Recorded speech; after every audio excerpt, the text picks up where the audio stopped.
যিটো সময়ত পৃথিৱীৰ অজন স্তৰ সুৰক্ষিত কৰি সূৰ্যৰ পৰা অহা অতি বেঙুনীয়া ৰশ্মিৰ পৰা সুৰক্ষিত হৈ থাকিবলৈ আৰু পৃথিৱীৰ ভাৰসাম্য ৰক্ষা কৰিবলৈ গছ ৰোপণ কৰক আৰু পৃথিৱী বচাওক, গছ ৰোপণ কৰক, জীৱকুল বচাওক আহ্বানেৰে গছপুলি ৰোপণৰ বাবে বিভিন্ন সজাগতা সৃষ্টি হৈ আহিছে।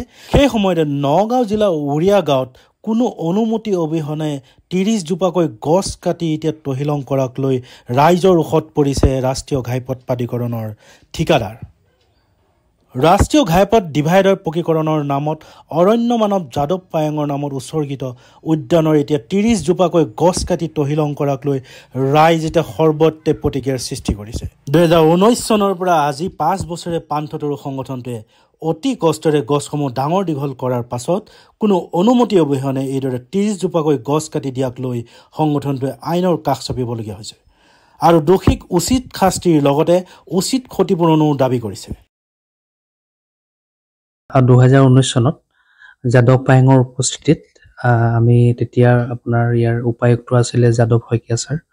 আমি তেওঁলোকৰ সহযোগত পাণথতৰু ১২০ জোপা গছ ৰুই আমি দিনে ৰাতিয়ে মানে গছবিলাকক বাল্টিঙে বাল্টিঙে পানী দি আমি ডাঙৰ দীঘল কৰিছিলোঁ আৰু আমি নগঞা ৰাইজৰ হৈ যাদৱ পায়েঙক কৃতজ্ঞতা জনোৱাৰ মানে এটা স্বাৰ্থতে আমি সেই মানে যেতিয়া ৫ বছৰত গছবিলাক বাঢ়ি আহিলে আমি সেইখনো যাদৱ পায়েং উদ্যান হিচাপে আমি তাক সন্মান দি আহিছোঁ বা নামাকৰণ কৰিছিলোঁ।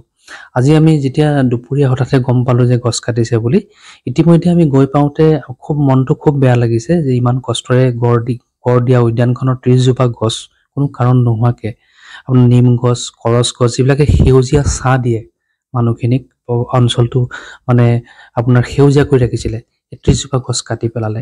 আমি তাৰ শ্ৰমিকসকলক সোধাত ক'লে যে তেওঁলোকে ক'লে জৈনক দাস কাকতি বুলি এজন ঠিকাদাৰৰ কথা ক'লে, গুৱাহাটীৰ এটা কোম্পানীৰ আণ্ডাৰত তেওঁলোকে কাটিছে বুলি।